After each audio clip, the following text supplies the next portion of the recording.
Broadcasting from the business capital of the world, this is the Podcast Business News Network. Let's call this show Insights to the Tennis World with our tennis pro, John Riggio, back joining us here today to talk more about his amazing career and the impact he's had on professional tennis and continues to do so today. How are you doing, darling? Great. Hi, Joe. How's everything there? It's going great, sweetheart. Beautiful day here as it is in New Jersey, right for you. So sun came out today, warmed up again.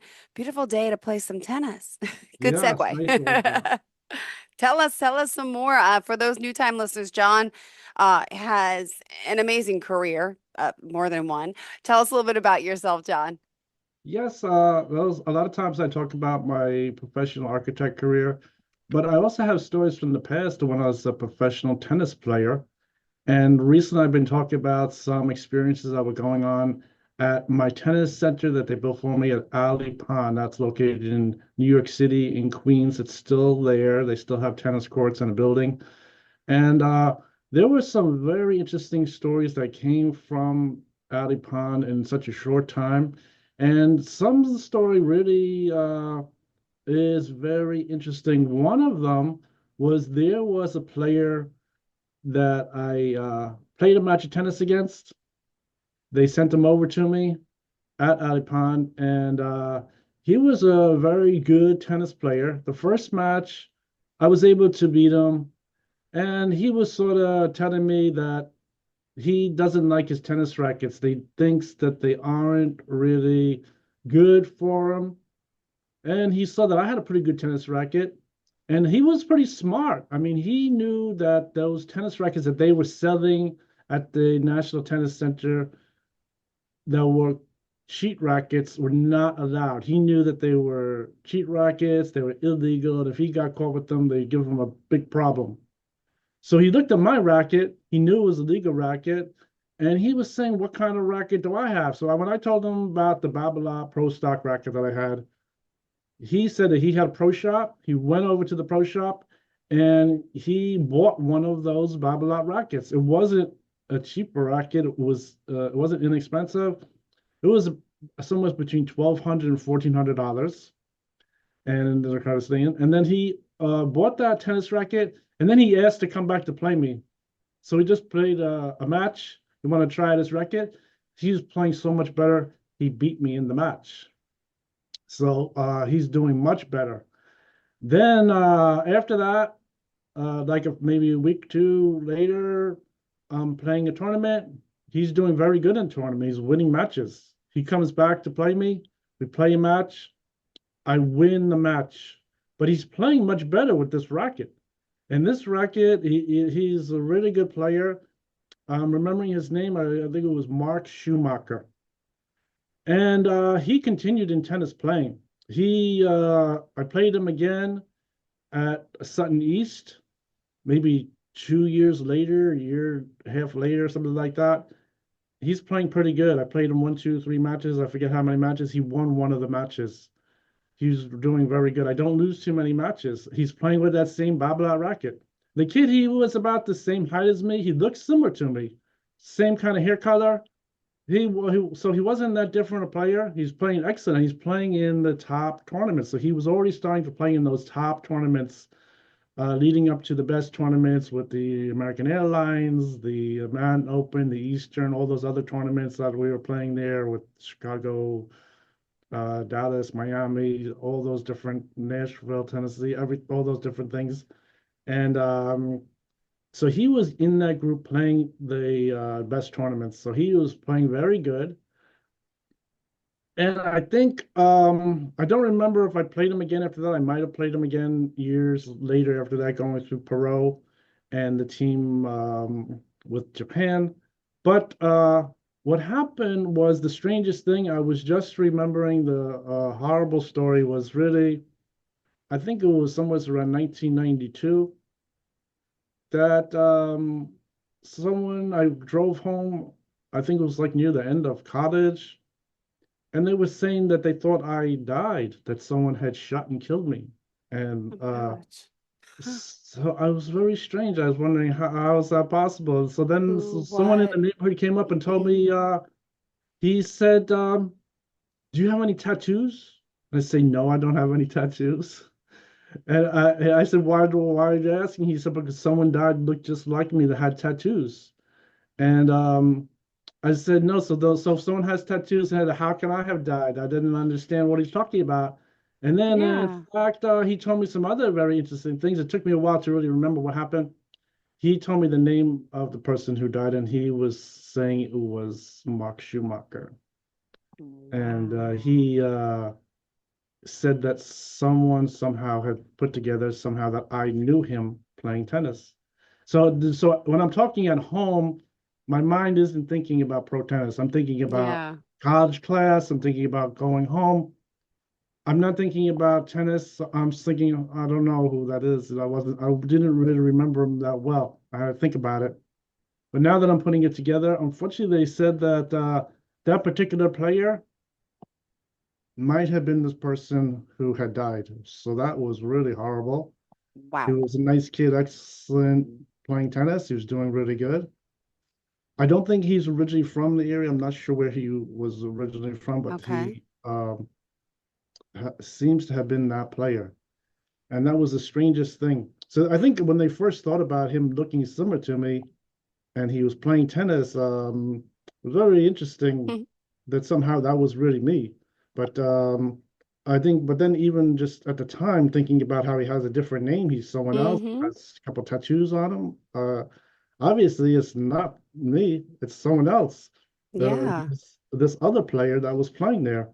And I don't know what his age was. I don't know if he's a little bit older or a little bit younger than me. I'm not really too certain about him. But yeah, so he was around playing at that time. And unfortunately, there was something that really happened there. And Wow. so that is another very interesting story that happened coming out of there.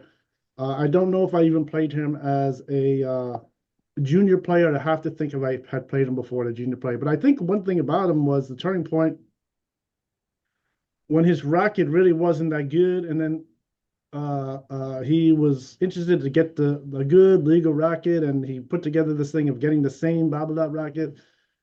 He seems like his tennis career became very stable for him. He was playing a little better, and a little better made a difference with him really moving up through playing the tennis, and he was on to playing the tour matches and things like that. So he was doing really good. And that's really his story. I don't know too much about his sponsors, how he was getting around playing and things like that, but that was one very interesting thing about him. And so that is a very interesting story. It also grew out of that time. And so I think that is one thing that happened. So I think another interesting story in tennis there was really something that really affected me, and I think something that was locally happening because locally here in New York City area, they have the U.S. Open. So Yes. and the U.S. Open, it isn't really a highly ranked tournament. It's very corrupt, exclusions. So a lot of people don't play in it and everything. And but I think what happened was when I was young as a junior player, this whole thing with the US Open was sort of already starting to happen where that was like a little problem. And since we lived near there, had played with people coming right through the National Tennis Center, Mm-hmm. it caused a problem. So I think Mm-hmm. one interesting story, don't want to say anything bad about anybody, but what happened was when I was playing and just made the pros and they gave me my player name, my coach was telling me, as a pro, he was telling me to watch the other pro players in the area. Mm-hmm. One was Azar, and the other player they had was Andre Agassi. Ah. And so where I lived, I was going to the mall. I was going to the mall. I was young. This whole thing just started with making the pro contract and everything. And he told me to observe, the other players in public, how they act. So unfortunately, I didn't want to say, but I think I saw Agassi in the mall, and he was for some reason wearing female high heels in the mall. I don't know what was going on. And I Publicity didn't, stunt? Well, maybe. Yeah, that's embarrassing to say, but I didn't know what was going on with what was happening. That was And bizarre. I was not expecting to hear that. Okay. so I think and then I think with that I then I saw him just fall down on the floor too. It was just like someone pushed him from behind me, fell on the floor. I don't know what had happened there. So I think unfortunately with that is this thing with at that point as a junior player, Andre Agassi was causing a problem for a lot of players. It wasn't just me. Unfortunately, my coach showed me this list of pro players, and in the next few months, he shows me the list, and it shows that Agassi's contract is canceled. And it's told me he's canceled for cheating. So this whole thing with the U.S. Open coming up was very strange because he wasn't really has official contract to play. And the usual problem was if someone plays and he's not doesn't have a contract, he can have a very serious problem. The police can come, make him pay a fine of $300,000. But somehow they were able to keep him playing in the tennis center as sort of like some kind of a show of some kind. So at that point, all he could do is play amateur tennis.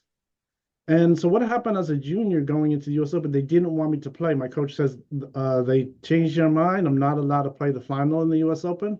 But what I know from playing as a junior, some of the other players were already excellent tennis players. So if I don't win it, someone else is going to win it. And at that time, I was really ranked number one. Some of the other players, they had told me I was number one player.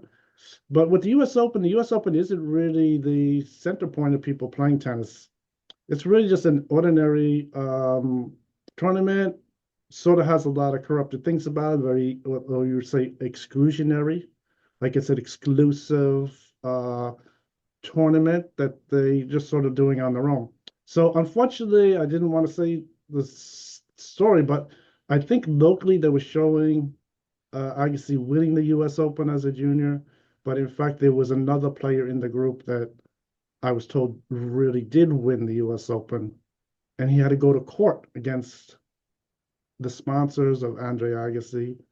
He won the court case, and it's the usual thing that in theory he's not supposed to publicly say he won the U.S. Open anymore. That is really what's going on crazy in the in tennis. So I think that sort of affected my career, and so that is what happened. And I think I played Andre Agassi years later with Perot, and he told me the same thing. He never was able to restart his contract. It was still canceled through all those years. So somehow he was able to play on a show of his own, and that's really what was happening there, which is very interesting. And so I think if someone plays as an amateur, has his own television, I guess it isn't really illegal to do that. But I think the whole thing is all the things about how they interact with the pro players, the official pro games, if they could really have a problem getting fined. I've heard of players getting fined $300,000 when they just didn't have their contract renewed. If they get caught not having their contract renewed, they could get fined so much money. Police can come and they give them a written letter that they have to really pay a fine of $300,000. Oh So my goodness. it never happened to me. I never had that problem. Oh, thank goodness. But We might not be here today. so I think that is one very interesting thing that was happening.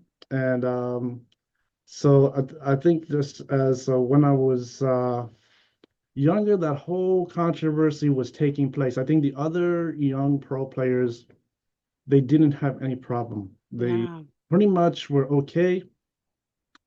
I think there aren't that many players that were really junior players and they continued on as adult players for some reason. I was one of the players that was able to play as a junior and as adult player. And I think I had told those stories about when my contract, if it was somehow stopped, had to get renewed and there was a delay in time, there was always a big thing about why it isn't getting renewed. There's no reason why that was happening.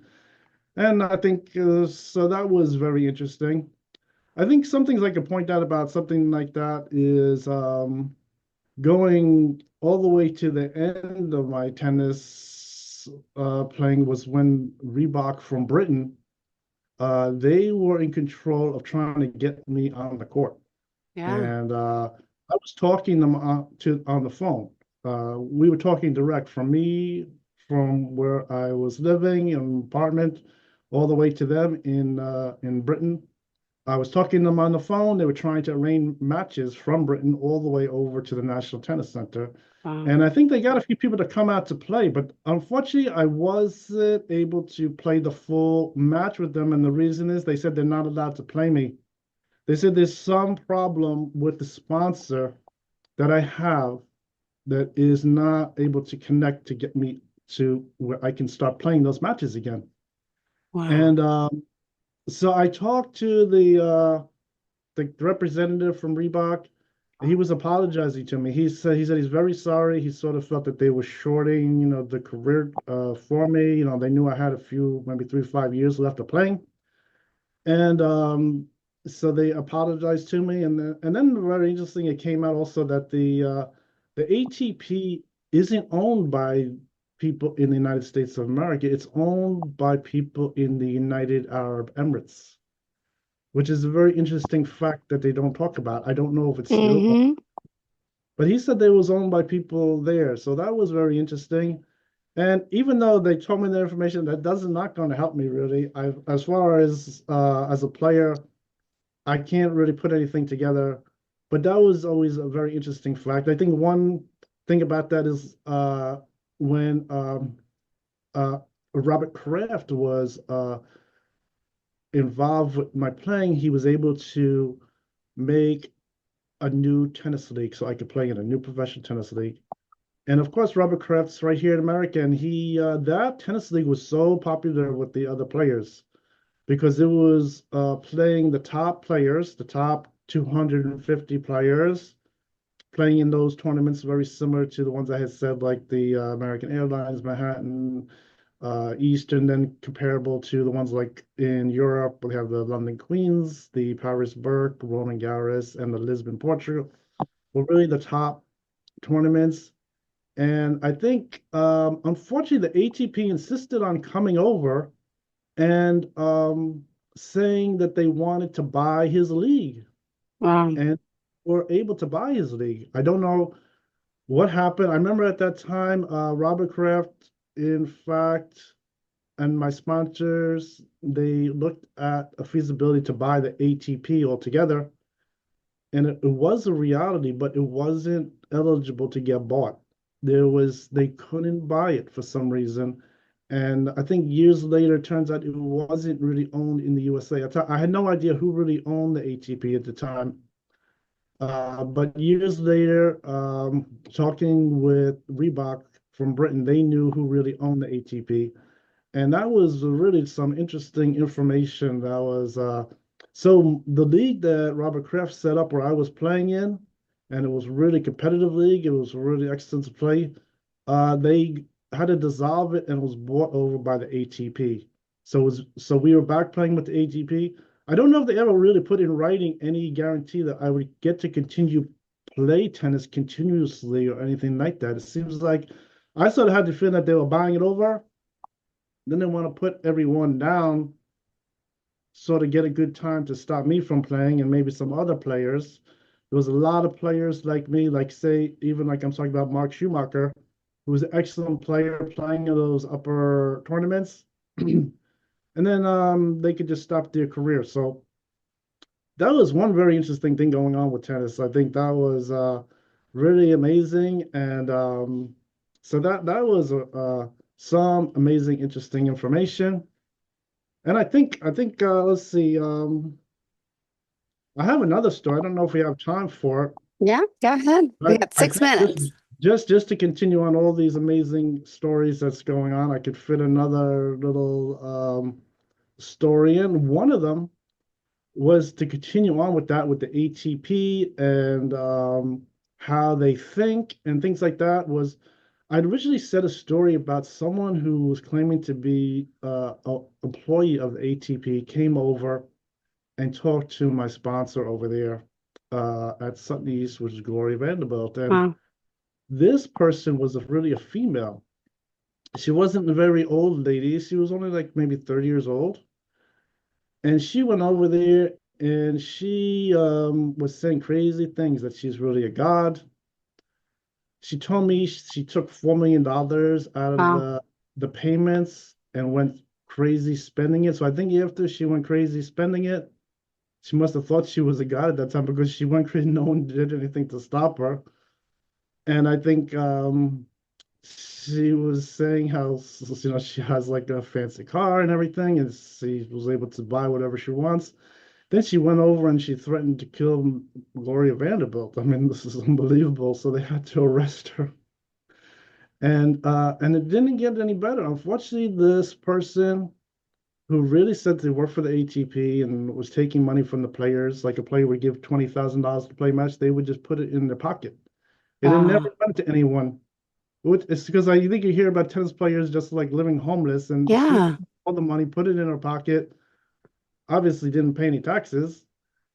And then she was arrested. I think she finally met Gloria Vanderbilt, did not knowing that she was going to really get her arrested and put in prison for a while. Then when she got out, she went back and tried to shoot Miss Gloria Vanderbilt with a gun. Oh my gosh. And and I think she was not aware that Miss Gloria Vanderbilt had two security guards, and the two security guards immediately stopped her, and the police arrested her, and they had a whole court case. It wasn't in the newspapers, but they had a whole court case. They had to have Miss Gloria Vanderbilt had to go to the courtroom, and the defendant there, she claimed that she was taking the drug PCP. That's why she went crazy. So, but it didn't work. So she was sentenced to 5 years in prison, and she was put in prison. And I heard, I'm not 100% if it really happened, but I heard that she, in fact, committed suicide in prison. So that's Mm. what really, she's no longer alive, according to what happened. So that is really like unbelievable what's going on. And this has to do with, that's why when we're doing things with the ATP, continuing just like very simple contract to continue working. And I think one sad thing about this also is before that, I had to go to the court on my own. And I talked to the judge, and the judge, in fact, since I was considered a minor, called me on the phone. And that's what he was saying also, that those people, they were considering themselves a higher life form, that they were really like a god. And unfortunately, when this thing unraveled, that the lady from the ATP was really just lying. She Hmm. was really on drugs, spending money, stealing it from the ATP. She really was really just saying she's a god, like she went crazy and no one could stop her. So she must be like a god. That's what she was getting at. And when they were saying that they were God, they most people would take that they're trying to tell them that they're really like existential, that they are Yeah.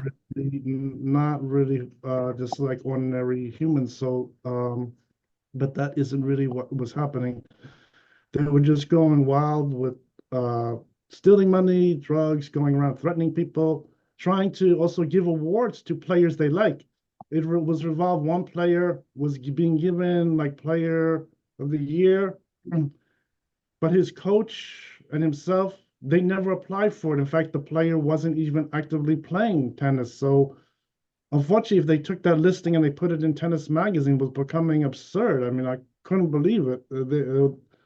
They even had to rescind some of those things that they gave away that were really just a joke of someone who was going wild. I mean, that was really unbelievable. So Oh. this was amazing stories. I think those stories, like particularly that point with Miss Gloria Vanderbilt, they weren't in the news. They kept them quiet. I think a lot of court cases with tennis are really kept very quiet. It has to do with something very special with sport industries. They seem to keep them out of the news. I think if you read the newspaper, only some things are put in the newspaper about different things. Sometimes it comes out when you read like the contract list, things like that, that something's happening. And that was really unbelievable. I mean, it took me a while to really just memorize all those details, but I think that Wow. is just about it with that. And so I think that's really one interesting thing. And then I think later on piecing together that the ATP wasn't really owned by anyone in the US. It was owned all the way far away place. And that's about it. I don't know what the story is with that. That is just very interesting. I They think all are. Thank you for enlightening us as always. John Riggio, we got to wrap it up. Go ahead. Yeah, so I think those are some wild stories that I'm telling you about. I think the starting of the story with Mark Schumacher was originally a very nice story. He's an excellent player.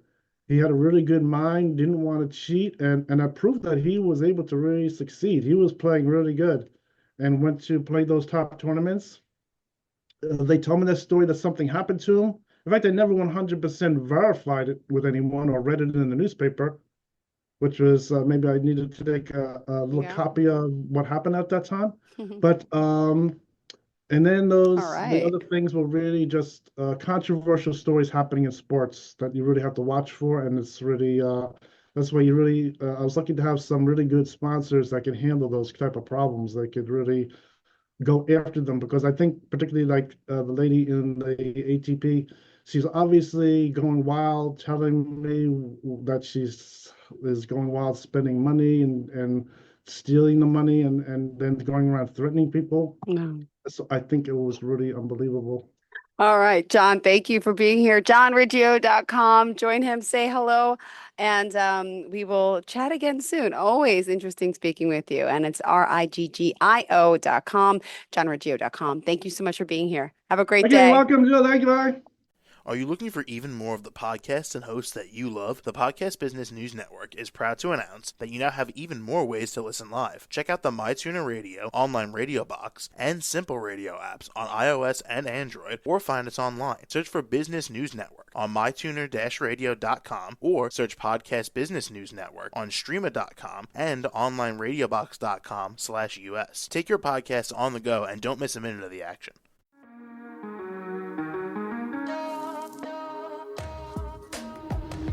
Broadcasting from the business capital of the world, this is the Podcast Business News Network. For nearly 2,000 severely injured veterans, everyday life has become filled with barriers. Day-to-day simple tasks can become pretty daunting. I have to carry my chair up 2 flights of steps or have somebody do it for me. What scares me the most is just the falling. When I'm struggling with my house, I think, to have that one great barrier just knocked down, it's crucial. Home for Our Troops is a wonderful nonprofit that builds a Mortgage-free, fully adaptive, handicap-accessible house. And there's no catch. It'll be our very first home that we've ever owned. This is a game changer. This is where your life begins again. We need you to join us in completing this important mission. Please visit hfotusa.org and help build homes and rebuild lives. Because of you, everything's going to be okay.